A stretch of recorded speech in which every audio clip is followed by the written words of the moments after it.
नमस्कार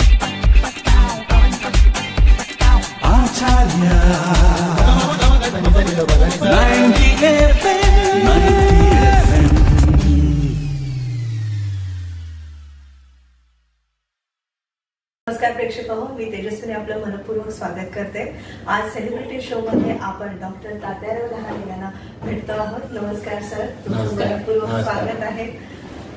दिव्यत्वाची जेथे प्रचिती तेथे गरम असे जुळती असं डॉक्टरांच्या बाबतीत आपण नक्कीच म्हणायला हवं, कारण जवळजवळ 2 लाखहून अधिक शस्त्रक्रिया मोतीबिंदूच्या त्यांनी केलेल्या आहेत। आणि आज आपण म्हणजे तुम्ही बऱ्याच युट्यूब चॅनल्सवर त्यांच्या मुलाखती, त्यांची व्याख्यानं ऐकली असतील। ठिकठिकाणी म्हणजे लातूर सारख्या ठिकाणी देखील त्यांनी आपलं भाषण केलेलं आहे। पण आजही आम्ही या माध्यमातून आपला प्रेक्षक वर्ग दरवेळी वेगवेगळा असतो, त्याप्रमाणे त्यानुसार डॉक्टरांची माहिती सगळ्यांपर्यंत, नवीन पिढीपर्यंत पोहोचावी असा या मुलाखतीचा उद्देश आहे।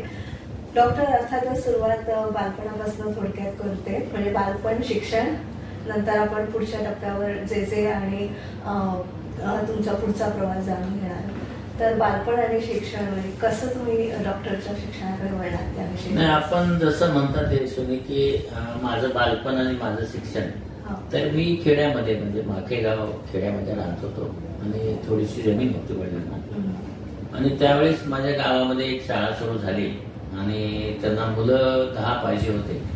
आणि त्यावेळेस माझं वय असावं 5-6 वर्ष, म्हणून गुरुजींनी माझ्या वडिलांना मला शाळेत घालायला सांगितलं। आणि मग ती शाळा जी आहे वडील हो म्हटले आणि ती शाळा माझी सुरू झाली। शाळा म्हणजे 1ली, 2री, 3री, 4थी। पण या शाळेत मी जात असताना शेतीची कामं मी सर्व करत होतो आणि शेतीची कामं करून मग शाळेत मी जात असे नेहमीच। आणि 4थीला एक बोर्डाची परीक्षा होती, त्या बोर्डाच्या परीक्षेमध्ये मी 1ल्या क्रमांकाने पास झालो त्या भागात। आणि त्यानंतर मग आणखी एक कामधेनू विद्यालय नावाची एक खाजगी शाळा आमच्याकडे होती। त्यांनी माझ्या वडिलांना सांगितले की शिक्षकांनी की आता हुशार मुलगा या शाळेत घाला। पण वडिलांना शिकवायचं होतं, आईना शिकवायचं होतं, पण घरची परिस्थिती तशी शिकवण्याच्या लायक नव्हती। म्हणजे फार अडचणी निर्माण झाल्या होत्या। म्हणजे पण असं म्हणूया की पैशाची सोय नव्हती, तर मग शेतात कोण काम करणार, गोळे कोण सांभाळणार। आणि त्यासाठी मग शेवटी मला त्यांनी 5वी मध्ये घातलं। पण सर्वांची शाळा 10 जूनला भरायची, पण माझी शाळा तशी भरत नव्हती। मी अगोदर शेतात पेरणी, कोळपणी करायचो, रोज सकाळी आणि संध्याकाळी गुरं टाकत होतो। आणि त्यानंतर मग 72ला दुष्काळ पडला। त्यावेळेस मी 9वी मध्ये होतो, 8वी मध्ये होतो। तर त्या दुष्काळामध्ये मग खूप अडचणी निर्माण झाल्या। पहिले म्हणजे 3 महिने मला दुपारचं जेवण मिळत नव्हतं। तर ते त्यावेळेस तरवटा म्हणून असायचा, तर त्या तरवट्याची भाजी, त्याच्यात मीठ आणि थोडंसं तिखट टाकून ती भाजी खाऊन दुपारचा हे घालायचा। आणि मग सुकडी मिळायची त्यावेळेस, त्या सुकडीवर माझं घर चालायचं। तर मला 4 बहिणी, 2 भाऊ, ते आई वडील, आणि त्यामुळे पुरत नसायचं काम केलेलं। आणि जेव्हा मी 8वी मध्ये हे काम करत होतो तलावावर, तर रोजगार हमी योजनेचं ते काम होतं। तर सकाळीच मी कामाला सुरू करायचं, कारण जेवढं तुम्ही खोदलं त्याच्यावर ते पैसे देत असायचे। आणि त्यामुळे मग एवढं मोठं कुटुंब सांभाळायचं। आणि ते जे 3 महिने माझ्या आयुष्यातले मी काढले, जो दुष्काळ मी पाहिला, तेव्हा मला असं वाटलं की यापुढे आपण शिक्षण घेतलं पाहिजे। म्हणजे त्या दुष्काळाच्या झाडा पोहोचेपर्यंत शिक्षण वगैरे या गोष्टी फार मला कळत नव्हत्या, पण त्या झाडा पोहोचल्यानंतर मात्र मला असं वाटलं की आता मी पुढचं शिक्षण घेतलं पाहिजे। आणि माझी आई नेहमीच मला सांगायचे की तू शिक्षण घे। वडिलांची काही चूक नव्हती, पण त्याच्या पुढे मग माझं रविवार वगैरे जो असायचा सुट्टी, त्या दिवशी मजुरी करणार, 1 रुपया मिळायचा त्या काळामध्ये। आणि त्याच्यावर मी माझं आयुष्य पुढचं काढत होतो, म्हणजे शिक्षण घेत होतो। आणि हे घेत असतानाच पुढे 10वी मध्ये मग मी आजारी पडलो होतो। आणि आजारी पडल्यानंतर तरी मी परीक्षा दिली आणि परीक्षेत मला बरे मार्क पडले। आणि मग तेव्हा मला सांगितले की आता माझे शिक्षकच म्हटले की अरे तुला चांगले मार्क आहे, तू पुढे शिकलं पाहिजे.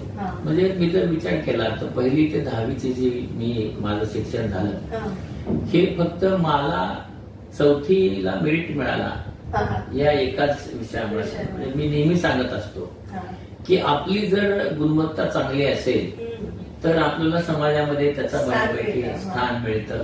तो आपण कुठेही असो, खेड्यात असो मोठ्या गावात असो.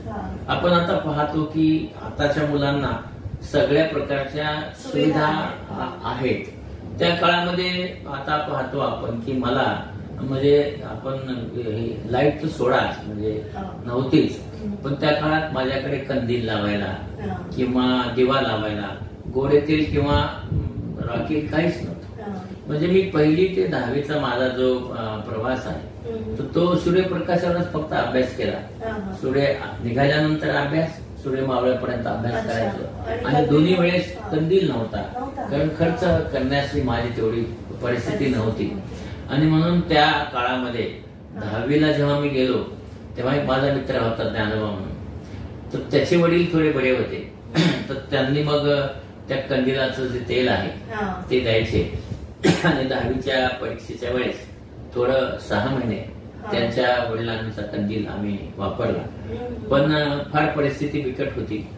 पण एवढं निश्चित होतं की शिकलं पाहिजे. आणि जरी रविवारी बाहेर जाऊन मी कुठं काम करत असेल तरी बाकीच्या दिवशी माझा अभ्यास माझ्या वर्गात म्हणजे 5वी ते 10वी या सर्व वर्षामध्ये एकत्र पहिला नंबर काढायचे ते दरवर्षी.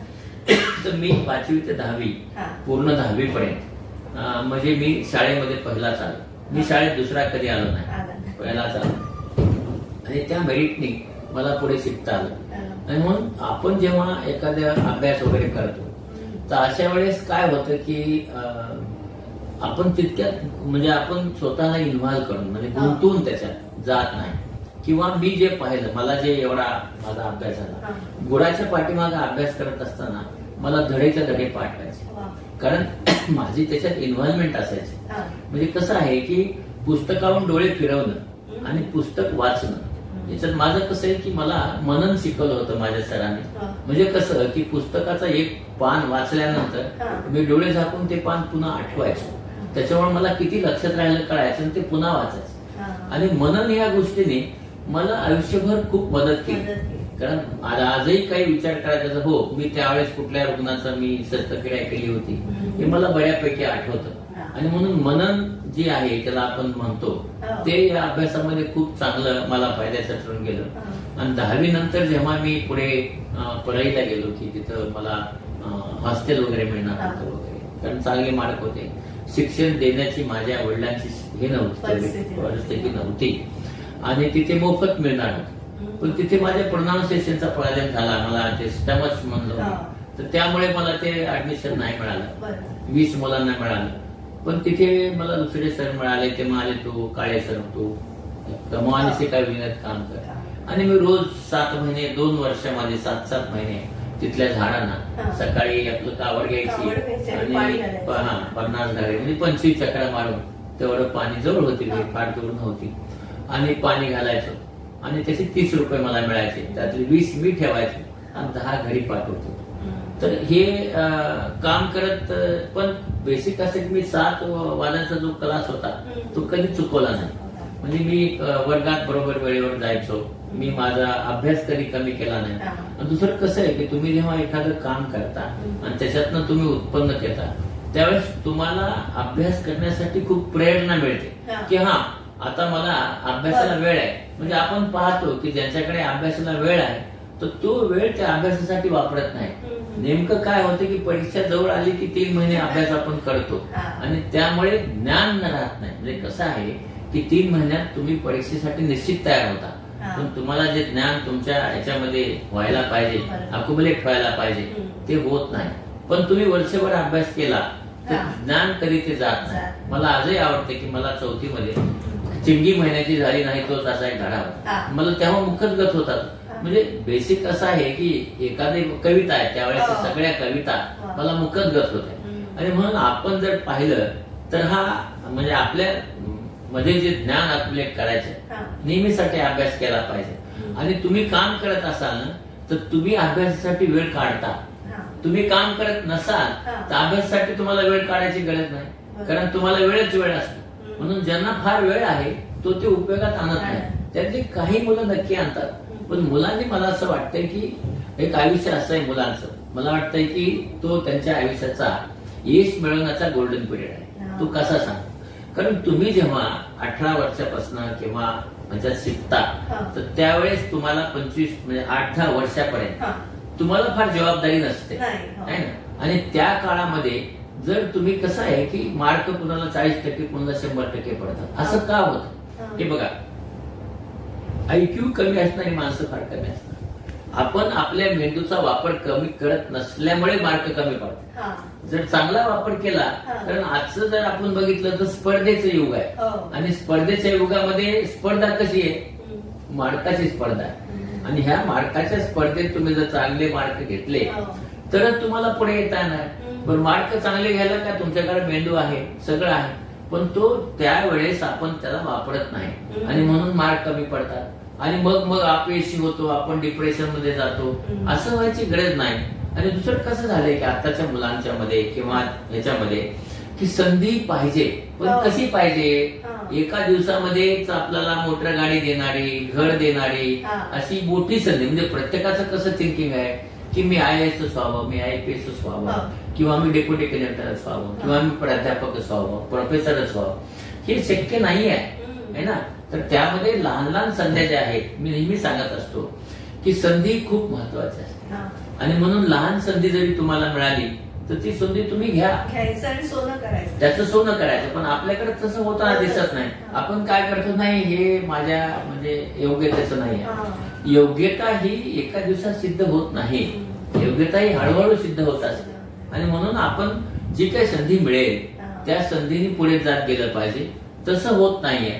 आणि म्हणून आपण जेव्हा विद्यार्थी जीवनामध्ये आहोत त्यावेळेस आपण खूप मेहनत केली पाहिजे, कारण तशी मेहनत केली तर विद्यार्थी जीवन संपताना तुम्हाला जे पाहिजे ते मिळालेलं असतं. मग किती वर्ष करायची तुम्हाला, 10 वर्ष. पण तेच 10 वर्षे आपण आपले मार्क 40-50% आणतो आणि सांगतो की हा मला मार्क कमी पडले, मग आईनी बघावं, वडिलांनी बघावं, नात्याने बघावं, मला कुठतरी नोकरी मिळावं, आणि मग आपण ते करत नाही आणि मग आपल्याला पुढे यश येत नाही. आणि मग तिथंच आपण नाउमेद होऊन जातो. पण ह्याच्या मागचं कारण असं आहे की आपण त्या काळामध्ये जेव्हा वेळ होता तेव्हा तो वेळ दिला गेला नाही. आणि म्हणून मी त्या काळात कसं केलं की मला हे माहिती होतं की माझ्याकडे काहीच नाही. माझ्याकडे जर मी शिकलो नाही तर माझ्याकडे काहीच नाही. मला सकाळ संध्याकाळ बसून अभ्यास कधी केला नाही. गुरं सांभाळत अभ्यास केला. पुढे गुरं असायचे, मी अभ्यास करायचो. आणि मग तो जो त्यावेळेस आपण म्हणतो ना की जो माझं लक्ष जे लागलं त्याच्यामुळे खूप लक्ष लागायचे की तिकडे गुराकडे बघायचे, इकडे बघायचे, अभ्यास करायचं लक्ष लागलं. तर म्हणजे कसं होतं की तुम्ही जेव्हा एखादी गोष्ट मनाने करता, मनपूर्वक, तेव्हा ती यशस्वी होते. आणि म्हणून विद्यार्थी जीवन फक्त एन्जॉय करण्यासाठी नाही, तर एन्जॉयमेंट बरोबर आपलं करिअर घडवण्याचं ते जागा आहे, तिथं आपण करिअर घडवलं पाहिजे. तर मी तर शून्यात आलो है ना, तर मी मजुरीत आलो, पण मी माझं करिअर घडवत असताना म्हणजे आपण म्हणूया त्यावेळेस PUC फर्स्ट इयर होतं, तिथं मी कमवा शिकाय विभागात काम केलं. जेव्हा मी मेडिकल आलो तिथं मेस चालवली, मेस मध्ये जेवण केलं आणि तिथून मी MBBS केलं. पण तिथंही मी मेहनत करतच होतो. म्हणजे बेसिक असं आहे की तुम्ही जर मेहनत केली तर तुम्हाला यश येतच हमखास. पण आपल्याकडे काय झालंय की आपण त्या मेहनतीकडे लक्ष देत नाही. आणि म्हणून आपण जेव्हा आपल्याला कॉलेजच्या बाहेर पडायचं असतं तेव्हा आपण यश घेऊन बाहेर पडत नाही. पण आपण असं बघतो की बरीचशी IIT आहेत किंवा MBBS डॉक्टर आहेत किंवा दुसरे लोक आहेत की ते पास झाल्याबरोबर त्यांना जॉब मिळतो. मग ते तुम्हाला पाहिजे असेल तर हा जो शाळेचा काळ आहे आणि म्हणजे कॉलेजचा काळ आहे किंवा त्याच्या पुढे तुमच्या एखाद्या मोठ्या ह्याच्यामध्ये जाऊन टेक्निकल कॉलेजमध्ये शिकताय तर त्या काळामध्ये आपण, मला असं वाटतं की आपलं जे हे आहे की योग्य अभ्यासच केला पाहिजे. आणि म्हणून कसं झालंय की आपल्याकडे अभ्यासाकडे दुर्लक्ष न करता जर लक्ष देऊन जो करणार असेल तर तो यशस्वी होतोच. आणि म्हणून मी जे काही समजा लहानपणी जे काही केलं, लहानपणी असं करावं असं मला 8वी पर्यंत कळत नव्हतं. मला ते त्याकडेच वळायचं होतं की मुलांना मुळात समजच 8व्या किंवा 10व्या वर्षापर्यंत येते की आपल्याला एक जबाबदारीची जाणीव होते की आई वडिलांनी, हल्ली परिस्थिती पण अशी झाली, आई वडिलांनी एवढं म्हणजे मुलांना एवढ्या सगळ्या सुविधा उपलब्ध करून दिल्या आहेत, त्यामुळे सुद्धा मुलं भडकली जातात आणि मग अभ्यासाकडे दुर्लक्ष करतात. आपल्याला सहज गोष्टी मिळत आहेत, मग आपण कशाला अभ्यास करायला हवा, अशी पण त्यांची मानसिकता घडून जाते.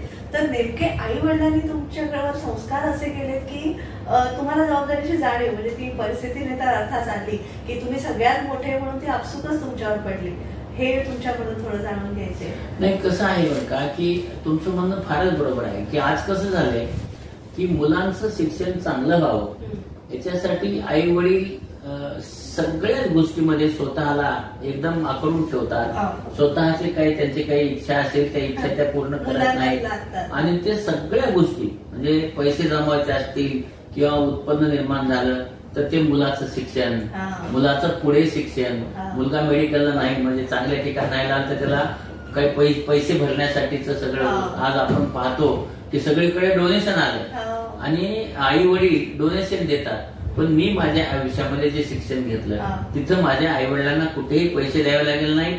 सगळं माझं मेरिटनी शिक्षण झालं, माझं चांगल्या मार्काने मी पास होत गेलो.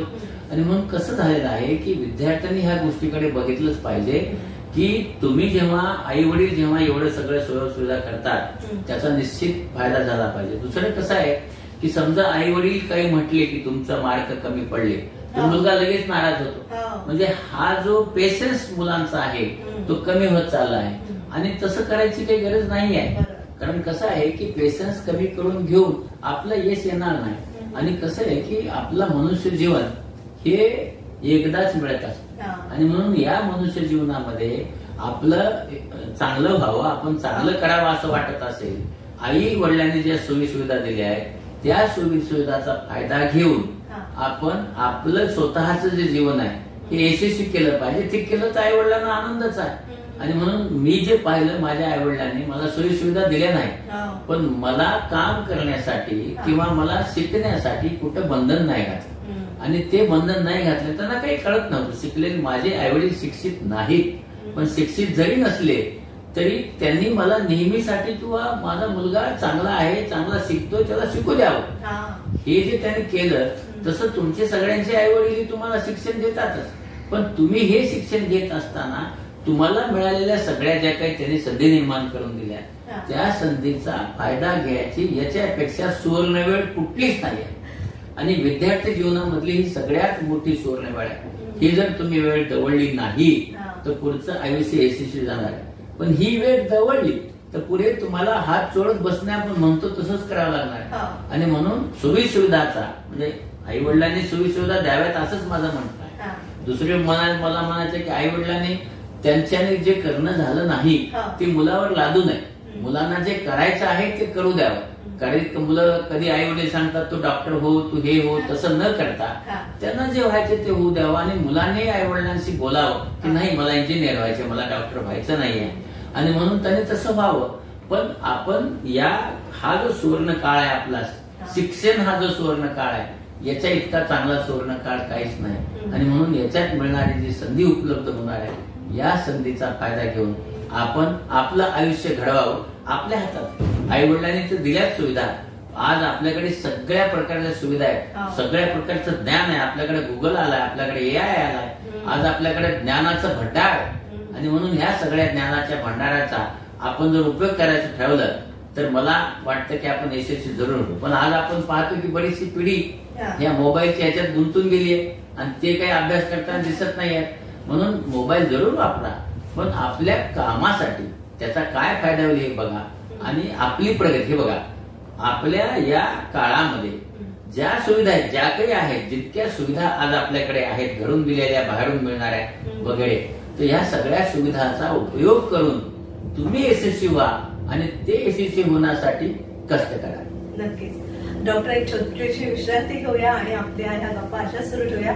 मला गप्पांमध्ये या ब्रेक नंतर तुमच्याकडनं असं जाणून घ्यायचंय, तुमचा जे मधला प्रवास जाणून घ्यायचा आहे. आणि आम्हाला जसे आता तुम्ही भेटलात एक आदर्श व्यक्ती म्हणून तसे तुमच्या आयुष्यात आलेल्या आदर्श व्यक्ती यांच्याबद्दल आपण या छोट्याशा विश्रांतीनंतर संवाद साधूया. मित्रांनो, आज आपण डॉक्टर तात्याराव लहाने यांच्याशी संवाद साधतोय. एक छोटीशी विश्रांती घेऊया, पुन्हा भेटूया.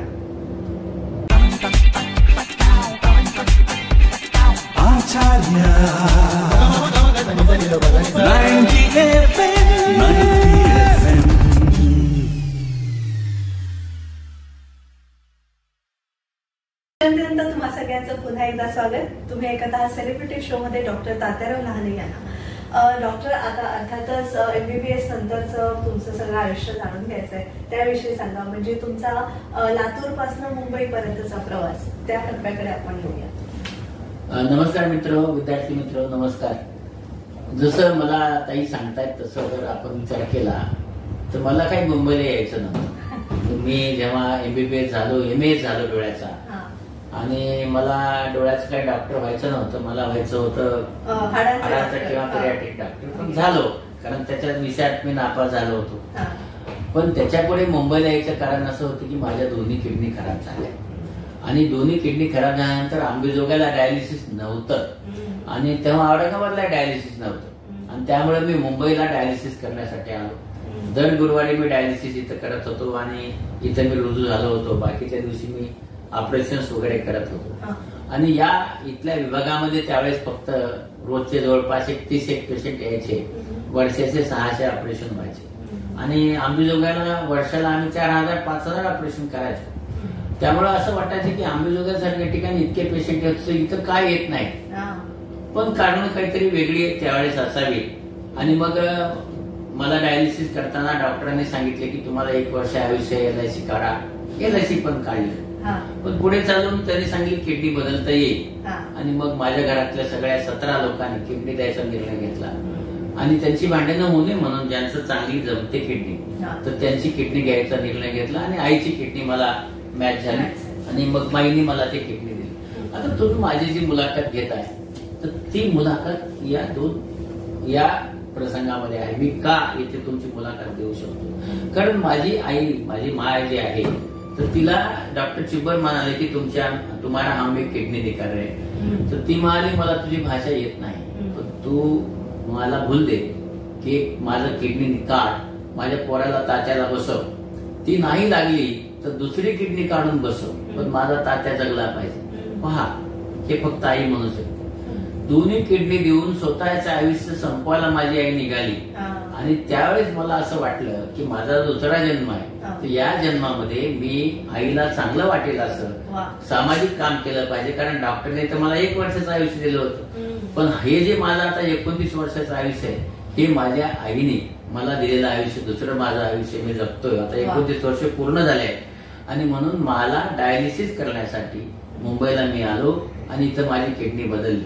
आणि हे बदलल्यानंतर माईच्या माझ्या त्या शब्दाने की आई ही आई असते, म्हणून नेहमी सांगत असतो माझ्या विद्यार्थी मित्रांनो, लक्षात ठेवा की आई वडील हे आपल्यासाठी देव असतात. आणि म्हणून मी निश्चित तुम्हाला सांगेल की रोज घडून निघताना एकदा आई वडिलांच्या पाया पडून निघा. कारण आपण कसं आहे की ते संस्कार आहेत आपले, आणि आपण भारताच्या लोक संस्कारी आहोत. आणि आई वडिलांच्या पाया पडल्याने आपला एक सुकून मिळतो. आई वडिलांना त्याच्यात आपल्या मुलाचा अभिमान वाटतो, आणि त्यांच्या आशीर्वादाने यश मिळत असतं, नेहमी लक्षात ठेवा. आणि आपल्याला जेव्हा यश मिळतं तर तेव्हा आपलं कुणी किती चांगलं वाटेल त्याला माहित नाही, पण आई वडिला एवढं कुणीही आनंदी होत नसतं. आणि म्हणून आपण आई वडील आपल्या आयुष्यभर हे आई वडील आपण आपल्या बरोबर ठेवावे, त्यांच्यावर प्रेम करावं. आता जी न्यूक्लिअर फॅमिली सुरू झाली की तुझ्या बरोबर लग्न तू एकटा राहिलास तर करते, चुकीचं आहे. कारण बाबांनो, तुम्ही जर विज्ञानाचे विद्यार्थी असाल तर न्यूक्लियसच्या बाजूला सायटोप्लाझम असतो, त्याच्या बाजूला सेल वॉल असते. न्यूक्लियस जर तुम्ही म्हटलं तर सायटोप्लाझम ही आई असते, आणि सेल वॉल हा बाप असतो. तर हा जो बाप आणि आई आहे हे पेशीतच आहे, तर तुम्ही आम्ही वेगळे काय? आणि म्हणून हे न्यूक्लियसच्या बाहेर पडा आणि आपली संस्कृती टिकवून ठेवा. आणि म्हणून मला तुम्हाला सांगायचं की आई वडील खूप महत्वाचे असतात. आणि माझं जेव्हा हे दुसरं आयुष्य सुरू झालं तेव्हा जे मध्ये फक्त 600 ऑपरेशन वर्षात व्हायचे, आणि मग मी इस्रायलला जाऊन मला स्वतःला ट्रेनिंग करून घेतलं, आणि नवीन टेक्निक शिकलो, बिना टाक्याचं ऑपरेशन, जे भारतात मी सुरू केलं. आणि मग खेडेगावामध्ये त्या काळात ऑपरेशन केल्यानंतर 40 दिवस झोपावं लागायचं. आणि हे सुरू केलं, टेक्निक सुरू केलं, दुसऱ्या दिवशी कामाला जाता येत होतं. आणि मला असं वाटलं की मी इथं मुंबईत करतो ठीक आहे, पण शेतकऱ्यांना 40 दिवस झोपावं लागतं आणि खेडेगावात ते केलं पाहिजे. पण त्याची सुरुवात होत नव्हती. आणि तेवढ्याच काळात मला डॉक्टर विकास आमटे यांनी आनंद मनला बोलावलं आणि आनंद मनला आम्ही जे कुष्ठरोगी त्यांच्या शस्त्रक्रिया केल्या आणि त्या शस्त्रक्रिया करून त्याच्यात 35% अंधत्व येत होतं. पण आम्ही सगळ्यांना दृष्टी देऊ शकलो. एकही पेशंट आजपर्यंत आम्ही तिथे गेली 21 वर्ष शिबिर करतो. जवळपास आम्ही 5600 ऑपरेशन केले तिथे कुष्ठरोग्यांचे. कोणी अंध नाही. आम्ही आज आनंद वनात दरवर्षी 2000 ऑपरेशन करतो. बाबा याला डॉक्टर लहानू बाबाची जत्रा म्हणतात आणि बाबांच्यामुळे मग सामाजिक काम करायला आम्ही शिकलो.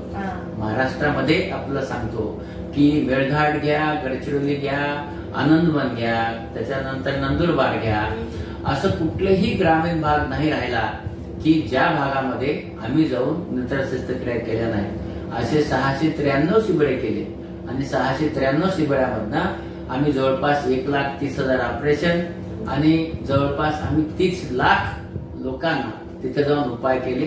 आणि इथं मुंबईमध्ये जवळपास आम्ही दरवर्षी 1 लाख लोकांवर उपाय करतो आणि दरवर्षी 20,000 ऑपरेशन मुंबईमध्ये जे मध्ये आम्ही करत होतो. म्हणजे जिथे 600 ऑपरेशन व्हायचे तिथे 20,000 ऑपरेशन पर्यंत जेजेचा विभाग आम्ही आणला आणि तो विभाग आज भारतामध्ये नंबर 1 ला तो विभाग काम करत होता. आता त्याच्यानंतर आम्ही तिथून रिटायर झालो. पण निश्चित तुम्हाला सांगतो की जेवढे गुंते निर्माण झाले किंवा ज्या काही अडीअडचणी आल्या त्या सगळ्या अडचणी सोडवायचं काम हा जेजेचा विभाग करत होता.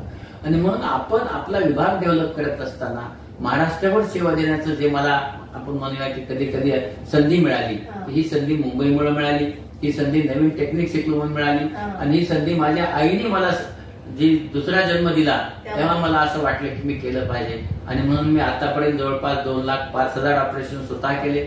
माझ्यावर डॉक्टर रागिनी असतात, त्यांनी जवळपास 85,000 ऑपरेशन केले आणि आम्ही आमच्या चमूनी जवळपास 4.5 लाख ऑपरेशन केले आणि 50 लाख रुग्णावर उपचार केले. तर हे जे सगळं मोफत केलं आम्ही सगळं, याचं कारणच असं आहे की या लोकांच्या पर्यंत आम्ही पोहोचू शकलो. आणि आम्ही रोज जवळपास 14 तास काम करतो. आजही 14 तास काम करतो. माझं वय 67 वर्ष आहे. आणि म्हणून तुम्हाला मी सांगतो की त्याच्यामुळे ताई माझी येऊन आज मुलाखत घेत आहे. तर तुम्हाला यशस्वी व्हायचं असेल तर पैसेच असावे पाहिजे असा नियम नाही. जर तुम्ही चांगलं काम केलं तर समाज तुमच्याकडे चांगल्या दृष्टीने बघतो आणि म्हणूनच मला पुढे पद्मश्री पण मिळालं. पण बाबांनो एक लक्षात ठेवा, त्याच्यासाठी मेहनत लागते आणि म्हणून आपण जर मेहनत केली आणि दुसऱ्यासाठी थोडंफार जगावं लागतं. आणि म्हणून आपण सेल्फ सेंटर्ड न होता इतरांसाठी जगा, दुसऱ्याच्या दुःखावरही कुंकर घाला, आपलंही दुःख सांभाळा. असं करत गेला यश येणार आहे. फक्त एकच आहे की आपण जेव्हा कुठलीही गोष्ट करत असतो तेव्हा नाउमेद होऊ नका. जर तुम्ही नाउमेद झाले तर पुढे जात नाही. आणि म्हणून याच्या पुढे जाऊन एकदा मी नापास झालो होतो डोळ्याच्या विषयामध्ये, त्याच्यात मी आज डोळ्याचा तज्ञ आहे. असं काही नाही की नापास जरी झालं तर ते यश मिळवता येतं आणि त्या विषयामध्ये नापास झालेल्या विषयामध्ये मी आज डोळ्याचा तज्ञ म्हणून काम करत आहे. आणि म्हणून आपण सगळेजण नाउमेद न होता जर पुढे गेला तर यश नक्की मिळणार आहे. नक्कीच. तुम्ही बोलताना उल्लेख केला आणि बऱ्याच मुलाखतींमध्ये बाबा आमटे आणि तुमचं खूप जवळचे संबंध होते त्याविषयी सांगितले. तर बाबा आमटे यांच्याकडनं समाजसेवा तर तुम्ही शिकलात, पण आणखी कुठले घडे त्यांच्याकडून? बाबा, मला असं वाटतं की कसं असतं, अशी फार कमी माणसं समाजामध्ये जन्मत असतात. बाबांच्याकडनं मी समाजसेवा करायला शिकलो किंवा त्यांचा त्यांनी धडा दिला. पण बाबांच्याकडनं मी आणखी गोष्ट शिकलो, ती अशी की दुसऱ्यावर प्रेम कसं करावं. म्हणजे आपण स्वतः कसेही असो पण दुसऱ्याचं दुःख दूर कसं करावं, दुसऱ्यावर प्रेम कसं करावं, आणि हे सगळं बाबांच्याकडनं मी शिकलो. त्याचबरोबर आपल्याकडे काही नाही आहे तरीही मग दुसऱ्याला कशी मदत करावी हे मी बाबांच्याकडनं शिकलो. आणखी एक गोष्ट बाबांच्याकडनं शिकलो, अडी अडचणीवर मात कशी करावी. अडी अडचणी येत राहतात, त्याच्यावर मात कशी केली पाहिजे. म्हणजे बाबांच्याकडनं बऱ्याचशा गोष्टी अशा जीवनामध्ये शिकलो आणि त्या शिकल्यामुळे मला पुढे जाऊन काम करता आलं. संधी कशी स्वतः निर्माण करावी, इतरांना संधी कशी निर्माण करून द्यावी. आणि बाबांचं हे जे होतं सगळ्यांना घेऊन चालायचं, तसं आम्ही एक पूर्णच्या पूर्ण टीम म्हणून 40 लोकांना घेऊन एकत्र जवळपास 30 वर्ष एक फॅमिली म्हणून एकत्र काम केलं. हे बाबांच्यामुळे आम्हाला करता येणं शक्य झालं. म्हणून आपण आपण पुढे जात असताना आपला एक तरी आदर्श असावा, आणि असा आपण जर आदर्श ठेवला तरच आपल्याला पुढच्या आयुष्यामध्ये त्यांच्याकडे बघता येतं, हो ते असं करायचे. पुढे चालून आता प्रकाश आमटे आहेत, विकास आमटे आहेत, विकासाने पण खूप चांगलं काम केलेलं आहे. पण बाबांचं जीवन ते जगतायत, बाबांच्या ज्या इच्छा होत्या त्या सगळं पूर्ण काम करण्याचे विकास आमटे काम करतायत.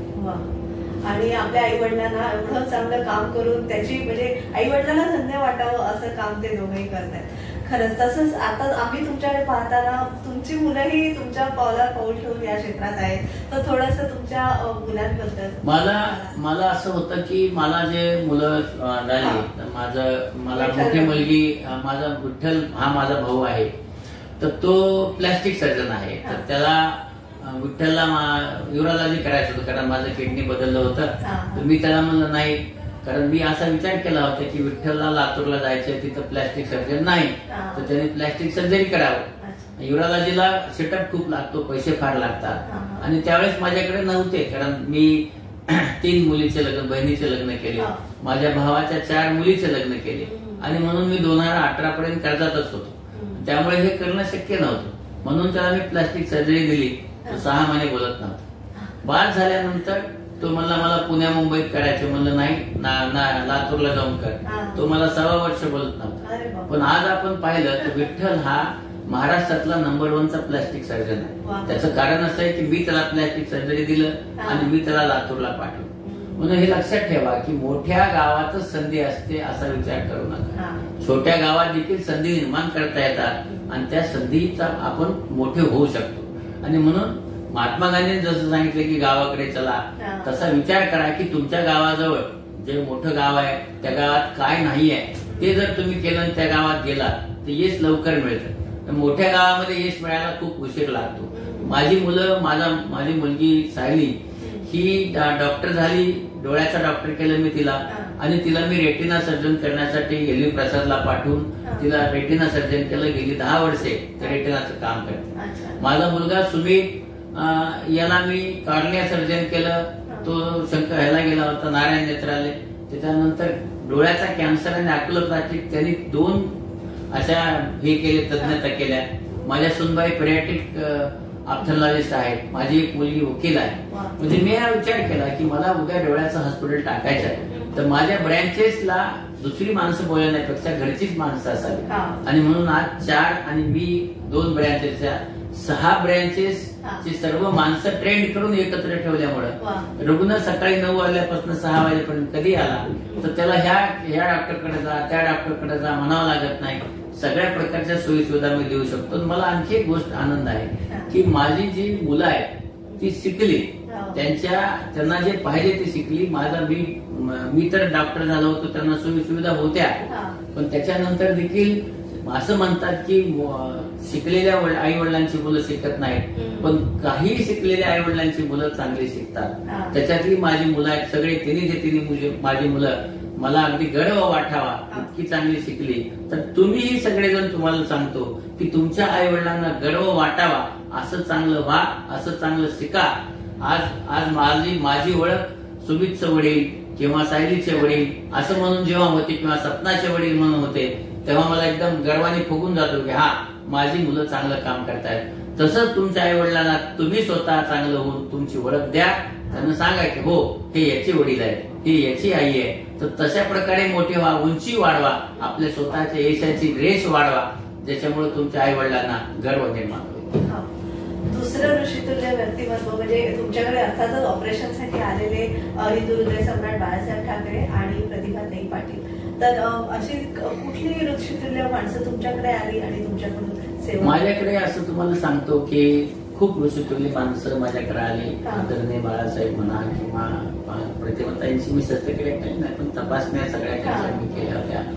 त्याचबरोबर आपल्या आशाताई आहेत, त्यांच्या मी शस्त्रक्रिया केली. म्हणजे अशी आपण म्हणूया की मोठी माणसं ज्यांना म्हणजे आपण की त्यांची समाजामध्ये खूप उंची आहे, प्रतिष्ठित माणसं, अशी सगळी माणसं माझ्याकडे आली आणि ज्यांच्या मला शस्त्रक्रिया करण्याचा लाभ मिळाला किंवा त्यांची सेवेची मला संधी मिळाली, अशी मी कमीत कमी 1000 अशी तरी माणसं सांगू शकतो की ज्यांनी माझ्यावर विश्वास ठेवून माझ्याकडनं शस्त्रक्रिया करून घेतल्या.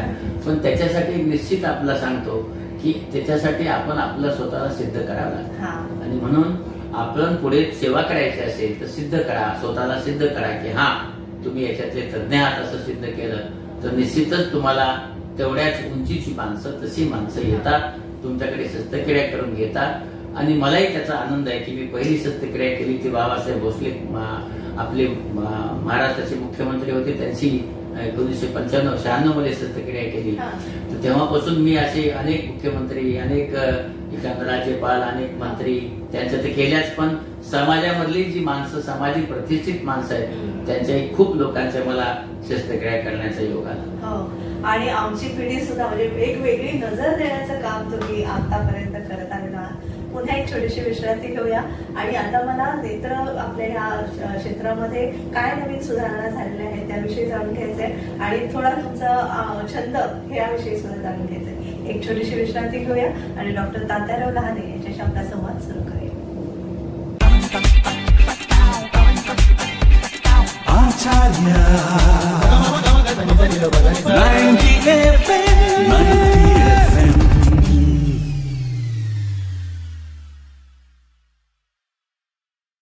विश्रांतीनंतर तुम्हा सगळ्यांचं पुन्हा एकदा स्वागत. आज आपण सेलिब्रिटी शो मध्ये डॉक्टर तात्याराव लहाने यांच्याशी संवाद साधतोय. डॉक्टर, अर्थातच ह्या मुलाखतीमध्ये तुमचे आई वडील, आई अण्णांचे आपण उल्लेख केला, तसं सासरे बुवांचा सुद्धा उल्लेख करायला हवा, त्याशिवाय आपली मुलाखत पूर्ण होऊ शकत नाही. तर सासरे बुवांविषयी थोडंसं आपण बोलूया. माझे जे सासरे होते त्यांच्या नावाने मी हॉस्पिटल काढले रघुनाथ, तर ते कैलासवासी रघुनाथराव मुंडे हे 10 वर्ष आमदार होते आणि त्यांचा ऍक्सिडेंट मध्ये मुंबईमध्ये मृत्यू झाला. त्यांना एकच मुलगी, ती माझी पत्नी आहे. जेव्हा मला एका कंडक्टरने मुलगी दिली नव्हती, पण पुढे मेरिटनी मी जेव्हा MBBS ला लागलो तेव्हा एका आमदाराने दिली. म्हणून तुम्हाला मेसेज सांगतो की आपलं मेरिट असेल तर त्यावेळेस तुमच्या इच्छा पूर्ण होतात आणि मेरिट नसेल तर मग आपल्याला कोणी मुलगी द्यायला आपल्याला पुढे येत नाही. तर हे मी माझ्या आयुष्यात अनुभव घेतला आहे. आणि म्हणून मला जे काही करता आलं तर ते मला माझ्या सासऱ्यांचा बराचसा त्यांच्या नावाचा पुढे खूप फायदा होत गेला आणि त्यामुळे मला पुढे काही करता आलं. म्हणून आपलं कधी लक्षात ठेवा, पुढे जायचं असेल तर शिडीला, आणि ही शिडी थोडीशी असेल तर ती शिडीचा आपला वापर करता येतो. आणि म्हणून आपण आपल्या शिडीचा वापर करत आपण उंचापर्यंत गेलं पाहिजे असं मला वाटतं. आणि रघुनाथराव मुंडे यांनी मला खूप म्हणजे असं म्हणूया राहिले 6च महिने माझ्या आयुष्यात त्याचं पुत्रवत प्रेम त्या 6 महिन्यात त्यांनी केलं आणि ते वाढल्यानंतर त्यांच्या नावाचा वलय माझ्या भोवती नेहमीच राहील. आणि आता ह्या ज्या शस्त्रक्रिया होतात, मोतीबिंदू, काचबिंदू किंवा जे काही तुमचे आहेत, तर त्याच्यामध्ये आता कशी टेक्नॉलॉजी आपण असं पाहतो आहे की नेत्र विभागामध्ये किंवा नेत्र शस्त्रक्रियेमध्ये जी प्रगती झाली आहे ती सर्वात जास्त प्रगती जगात त्याच्यात झाली आहे. आपण आज पाहतो की चष्म्याचे नंबर काढून टाकण्यासाठी लेसिक लेसर आहे किंवा त्याच्यात आता नवीन आपण स्माईल लेसर आलं, कंट्रोला लेसर आलं, अशा प्रकारच्या वेगवेगळ्या लेसरच्या पद्धती चष्म्याचा नंबर काढून टाकण्यामध्ये आलेल्या आहेत. त्याचबरोबर मोतीबिंदूसाठी आपण पाहत होतो की आधी आपण मोतीबिंदू काढून टाके लावायचं, तर आता त्याच्यात फेकोइमल्सिफिकेशनची पद्धत आली. त्याच्यात पुन्हा आता लेसरनी पण अर्धवट पूर्ण आणखी झाला नाही पण तो करण्याचं टेक्निक सुरू झालं. मग आपण आता पाहतो आहे की चष्म्याचे नंबर किंवा कॉन्टॅक्ट लेन्सेस, वेगळ्या प्रकारचे कॉन्टॅक्ट लेन्सेस, रंगीत कॉन्टॅक्ट लेन्सेस, आपल्या साडीच्या रंगाचे कॉन्टॅक्ट लेन्सेस, असं मॅचिंग कॉन्टॅक्ट लेन्सेस, म्हणजे आपण असं पाहतोय की नेत्रशास्त्रामध्ये जी नेत्रदीपक प्रगती झाली आहे तेवढी प्रगती बाकी कशातच झालेली नाही आहे. आणि म्हणून आपण आता पाहतोय की याच्यामध्ये जे वेगवेगळ्या प्रकारच्या सुविधा आल्या, रेटिना मागचा पण तुटून जायचा तर त्याच्यामध्ये आता रेटिना डिटॅचमेंटच्या वेगवेगळ्या शस्त्रक्रिया आल्या.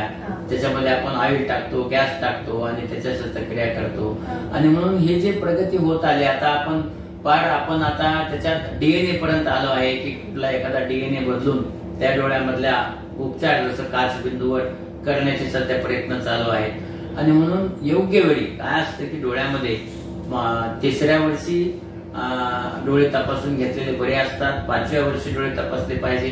आपले डोळे तपासल्याने आपला एखादा डोळा जर काम करत नसेल तर त्यावर दुरुस्त करता येतं. आणि म्हणून आपणही डोळ्याची काळजी घेतली पाहिजे, कारण यामध्ये आपण बघतोय की डोळे असेल तर त्याचं 82% ज्ञान फक्त ज्ञानेंद्रियामधलं डोळ्यामुळे मिळतं. आणि म्हणून डोळे हे खूप महत्वाचा अवयव आहे. पण आज पाहतो आपण की डोळ्यावर आज आपण डोळे बदलतो, नवीन डोळा टाकतो, कॉर्निया बदलतो. आपल्याकडे नेत्रदान तेवढं केलं जात नाही. पण आपण पहा, श्रीलंकेमध्ये जवळपास 1 लाख लोक मरतात, तिथं 2 लाख डोळे मिळतात. पण भारतामध्ये 70-80 लाख लोक मरतात, पण 70,000 डोळे मिळतात. जरी आपण कर्णाचे रामाचे वंशज असलो तरी आपण दानी नाहीये. आणि म्हणून आपण पुढे येऊन अंधश्रद्धाला थोडस दूर करून आपण हे सगळं अवयवदान केलं पाहिजे. तुम्ही पाहताय मला की किडनीमुळे मी आज 29 वर्ष माझं दुसरं जीवन जगत आहे. त्यामुळे आपण सगळ्यांनी येऊन मला असं वाटतं की अवयवदान केलं पाहिजे. आणि हे जे काही नेत्रदीपक आज यश आले विज्ञानामध्ये, मला सांगतो विज्ञानाची जी प्रगती आहे ती खूप आहे. पण यामध्ये आता मोबाईल पण आला, तर त्याच्यामुळे आपल्या डोळ्यावर त्याचे जे ब्ल्यू लाईट आहे ती गेल्यामुळे डोळे कोरडे पडतात, चष्म्याचे नंबर वाढतात. आणि त्यामुळे आपला जो स्क्रीन टाइम आहे, गरजेचा नसताना स्क्रीन टाइम 2 तासाच्या वर करू नका, ज्याच्यामुळे आपलं नुकसान होऊ शकतं. आणि हे जो मोबाईल आहे तर या टेक्नॉलॉजीमुळे आपल्या कानाला त्रास होऊ शकतो, डोळ्यांना त्रास होऊ शकतो, हृदयाला त्रास होऊ शकतो. आणि म्हणून गरज नसताना जो मोबाईल आहे तो फार वापरू नका. आता 2 लाखाहून म्हणजे मोतीबिंदूच्या शस्त्रक्रियेनंतर पद्मश्री पर्यंतचा प्रवास, पद्मश्री मिळाल्यानंतर जे एक आनंद. नाही, मुख्य कसं आहे की बघा, माझा जो मी 1,20 ऑगस्टला 2007ला मी 1 लाखावर ऑपरेशन केलं. त्यावेळेस आदरणीय विलासराव देशमुख स्वतः आले होते. आणि मी खरंच त्यांना आणि गोपीनाथ मुंडेंना सॅल्यूट करतो की इतकी मोठी माणसं होती की त्यांनी 6 मंत्र्यांना घेऊन येऊन ती माझी शस्त्रक्रिया पाहिली. आणि मी अडचण न करता मला जानेवारी 2008 मध्ये मला पद्मश्री सन्मान मिळाला. तर ही जी माणसं होती ती समाजामध्ये काम करणाऱ्या सर्व माणसांना ती पाहायची. आणि ते पाहून मला असं वाटतं की अशी जी उंचीची माणसं होती आपल्या देशामध्ये, त्या उंचीच्या माणसानेच मला असं वाटतं आपला देश एवढा उंच घेऊन गेले आहेत. तर ह्या उंचीच्या माणसांना मी खरंच सॅल्यूट करतो. आणि जेव्हा एखादं काम केलं पद्मश्री मिळाल्यानंतर मला सोपं काही झालं असेल तर मला ट्रेनचं तिकीट मिळणं सोपं झालं, मला जाऊन CBD करणं सोपं झालं, माझ्या अडचणी कमी झाल्या, मला जे काही CSR मिळायचं आहे किंवा ऑपरेशनसाठी पैसे मिळायचे ते मिळायला सोपं झालं. म्हणून बाबांनो एक लक्षात ठेवा, आपण यश मिळालं तर त्या यशाचा फायदा इतरांना कसा देता येईल. नेहमी सांगत असतो ज्या यशाचा फायदा इतरांना द्या. तर त्या पद्मश्रीचा फायदा घेऊन मी इतर लोकांना खूप शस्त्रक्रिया करू शकलो आणि 1000 लोकांना मी दृष्टी देऊ शकलो. तर ही जी दृष्टी द्यायचं काम आहे, हा दृष्टी यज्ञ 2008 नंतर खूप चांगला झाला. आणि गेली 16 वर्षे हा दृष्टी यज्ञ आम्ही चालवत आहोत पद्मश्री नंतर. तर आता हा दृष्टी यज्ञ माझ्या जन्मभर मी चालू ठेवणार आहे. आणि म्हणून जाऊन खेड्यातल्या लोकात मला नेहमी सांगतात की तुम्ही एवढं काम का करता. आज ऑपरेशन केलं, दुसऱ्या दिवशी त्यांना दिसतं आणि त्यांच्या चेहऱ्यावर हसू असतो. आम्ही जेव्हा काम करतो तेव्हा सर्वजण आमच्या गालावर असे हात फिरवतात, त्यांची शेतात काम केलेले हात असतात, आमच्या गालावर असे खूप वरखडे जातात. आणि हे वरखडे जेव्हा जातात ते दुखत नाही, तर त्याच्यामध्ये एक आनंद मिळतो. कारण त्यांनी ते त्यांच्या प्रेमाने केलं असतं. प्रत्येकाच्या जवळ एक आशीर्वाद असतात, ते आम्हाला आशीर्वाद देऊन जातात. आणि म्हणून किडनी बदलून 29 वर्ष थोडंच जगतं, पण मी जगालो ना. हे जगण्याच्या पाठीमागचं कारण असं आहे, विज्ञान तर आहेच, आई आहे माझी मुख्य, पण त्याच्यानंतरचं मुख्य कारण आहे हे जे 50 लाख लोक आहेत त्यातले 4.5 लाख लोकांचं जे ऑपरेशन केलं त्या प्रत्येकाचा आशीर्वाद. म्हणून आयुष्यात जगत असताना नेहमी लक्षात ठेवा की आपल्यावर आशीर्वादाचे खूप फायदे होत असतात. आणि म्हणून आशीर्वाद घेऊन जगा. पहिले आई वडिलांचे आशीर्वाद घ्या आणि इतराच्या कामी पडून त्याचे आशीर्वाद घ्या, ज्यामुळे तुमचं आयुष्य सुखकर होईल, यश मिळेल, सुखी राहाल, चांगली झोप लागेल. आणि मग माणूस स्वतः समाधानी असेल तर यशाची पायरी भेटतेच म्हणजे भेटतेच. डॉक्टर, एवढ्या सगळ्या व्यस्त या सगळ्या कार्यभागामध्ये तुम्हाला निवांत किंवा विरंगुळेचे क्षण काही आले का? आणि मग तुम्ही छंदांकडे कुठल्या? माझ्याकडे बघा, मला निवांताने ह्याचे सर, कारण रविवारी तर मी जाऊन कॅम्प करतो, पण मी म्हणजे महिन्यातला एक रविवार घरी बसतो आणि त्या दिवशी मी स्वयंपाक करतो. मला स्वयंपाक करण्याचा छंद आहे आणि मी चांगला स्वयंपाक करतो. सकाळी ज्यांना जे माझ्या घरात सगळ्यांना विचारतो तुम्हाला काय पाहिजे आणि ते त्यांना करून खाऊ घालतो. आणि मला शेतीचा छंद आहे. मी एवढं सगळं झालं तरी दर महिन्याला गावाकडे आई वडील आहेत म्हणून जातो. आणि मी आता सफरचंदाची बाग लावली आहे शेतामध्ये, कारण मराठवाड्यात सफरचंद येत नाहीत. तर असं मला रिसर्च करायची सवय आहे. आणि म्हणून मला माझे 2 छंद आहेत, एक म्हणजे स्वयंपाक करणं आणि शेती. तर मी लहानपणापासून जी शेती करत आलो त्या शेतीचं मला आजही तेवढंच अट्रॅक्शन आहे. आणि म्हणून आजही मी माझ्या शेतात जातो आणि शेतात कुठे काय लावलंय, कुठे काय लावायचं, काय केलं पाहिजे, कशी झाडं लावली पाहिजे किंवा काय असं सगळं बघत असतो. पण प्रत्येक म्हणजे शेतातल्या प्रत्येक भागामध्ये काय पीक घ्यायचं हे मी ठरवतो. आणि म्हणून त्याच्यात कसं आहे की जेव्हा शेतात जातो, हिरवं बघतो, तेव्हा जो आनंद मिळतो तर तो आनंद वर्णन करता येत नाही. आणि म्हणून जेव्हा जेव्हा आम्ही गावाकडे जातो तेव्हा माझी आई जी आहे मला भेटते. आता वडील मला नाही आहेत, पण माझे वडील नेहमी सांगायचे की माझा पाय जमिनीवर नसतो, मी वरच चालतो, कारण त्यांना आनंद व्हायचा. आणि म्हणून नेहमी लक्षात ठेवा बाबांनो, आपल्या यशाचं जे हे आहे ते आई वडिलांना खूप मोठं, त्याला असं त्यांना गर्व असतो की हा माझा मुलगा मोठा झाला. तर तसं आपल्या आई वडिलांना आनंद वाटावा, अभिमान वाटावा, असं गर्व म्हणण्यापेक्षा अभिमान म्हणेल तर तसं तुम्ही ते व्हावं असं मला वाटतं. आणि माझा जो छंद आहे मी जोपासलाय नेहमी, मी कधी कधी रम्मी खेळतो. मी घरातल्या सगळ्यांच्या बरोबर रम्मी खेळतो, हा माझा छंद आहे आणि तो वेळ जातो त्याच्यामध्ये. म्हणून मला हा जो माझा स्वयंपाकाचा जो छंद आहे तो फार जोपासतो मी. म्हणजे महिन्यात एकदा तरी स्वयंपाक करतो. आणि शेतातला मात्र छंद आहे, दर महिन्याला एकदा किंवा दोनदा शेतात जातो मी, तिथंच मुक्काम करतो, शेती पाहतो आणि शेतामध्ये जे काही पीक आहे त्या पिकाशी खरंच गप्पा करतो. तर पिकाशी गप्पा करणं हे खूप चांगलं असतं. तसे पिकाशी गप्पा करा, त्याला पाणी नाही आहे, त्याला चुकलंय ते, तर ते आपलं सांगतं मी चुकलोय म्हणून, तर त्याच्यामध्ये एन्जॉय करा. हे मी सगळं करत असतो. आणि शेतामध्ये माझा सगळा वेळ त्या पिकाशी गप्पा मारण्यात, त्याच्यात भेटण्यात, त्याच्यावर फोटो काढण्यात, त्याचे जे फळ आहेत ते तोडून खाण्यात. मी आता पेरूची बाग केली आहे आणि मग त्याचे फळं तोडून खातो. म्हणजे असं जे एन्जॉयमेंट आहे ते आपण निश्चित केलं पाहिजे. आणि कारण विरंगुळा नसेल तर तुमचा मेंदू काम करत नाही. आणि म्हणून मी महिन्याला जेव्हा एकदा आईकडे जातो तर एवढं मोठं इन्स्पिरेशन घेऊन येतो तिचं महिनाभर, ते महिनाभर मला पुरतं. तर मला माझ्यासाठी आई आणि वडील हे जसं आपले दैवत आहे, विठ्ठल रुक्माई सारखं दैवत आहे, त्यांचे आशीर्वाद महिनाभर पुरतात. पुन्हा जाऊन कमी झाले की पुन्हा त्यांचे आशीर्वाद घेऊन पुन्हा काम करतो. तर आपण असंच केलं पाहिजे. कुठंतरी एक विरंगुळा, इन्स्पिरेशन आपण जपत गेलं पाहिजे, ज्यामुळे आपला पुढच्या आयुष्यामध्ये जे एकच गोष्ट नेहमी नेहमी करतो त्याचा कंटाळा येतो. आणि म्हणून हा थोडासा बाजूला ठेवून जर करत राहिला तर हे सामकाश येणार आहे. म्हणून फोनवर सगळा वेळ न घालवता इतर गोष्टीला वेळ द्या. आपले मित्र निर्माण करा. फोनवरचे जेवढे मित्र असतात ते आभासी जग आहे बाबांनो, कोणी येत नाही. म्हणून फिजिकल मित्र निर्माण करा, फोन खिशात ठेवा आणि मैत्री वाढवा. कारण ही मैत्री तुम्हाला आयुष्यामध्ये मित्र देणार आहे, कामाच्या वेळेस मित्र देणार आहे. आपल्या माघारी आपला चांगला म्हणणारा मित्र निवडा. ज्ञानेश्वरांनी असं सांगितलं होतं की आपल्या मित्रामध्ये जे दुर्गुण आहेत त्याच्यावर आधी प्रेम करा आणि मग सगुणावर प्रेम करा. आणि म्हणून आपण आपले मित्र जर चांगले निवडले तर तुम्ही 100% यशस्वी होणार आहे. नेहमी असं म्हटलं जातं की माणूस त्याच्या कंपनीवर त्याची जी व्हॅल्युएशन केलं जातं. म्हणून आपली चांगली कंपनी करा, यश मिळवा.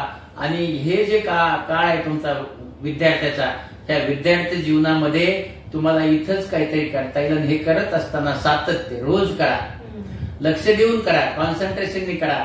आणि हे जर आपण केलं हमखास यश मिळतं. यश लहान आणि मोठं नसतं, यश हे यश असतं. तर तुमच्या सगळ्यांना मी शुभेच्छा चिंतितो. आणि मला तुमच्याशी गप्पा करण्यासाठी ताईंनी जी संधी दिली त्यांचे मी मनापासून ऋण व्यक्त करतो. नमस्कार. आणि माऊलींनी जसं म्हटलंय, जो जे वांछेल तो ते लाभो. तुम्हाला तर परमेश्वराने भरभरून दिलंय आणि तुमच्या माध्यमातून आम्हाला आज भरभरून मिळालंय तुमच्याकडनं. त्याबद्दल तुमचे मनपूर्वक आभार. आणि उरलेलं तुमचं सगळं आयुष्य अगदी सुखमय आणि आरोग्यदायी आणि यशदायी जाऊ अशी सिद्धिविनायकाचरणी प्रार्थना करते. नमस्कार. तर प्रेक्षक, आज सेलिब्रिटी शो मध्ये डॉक्टर तात्याराव लहाने सहभागी झाले होते. आमची ही मुलाखत तुम्हाला नक्कीच आवडली असेल अशी आशा व्यक्त करते आणि मी तेजस्वी आपला निरोप घेते. धन्यवाद.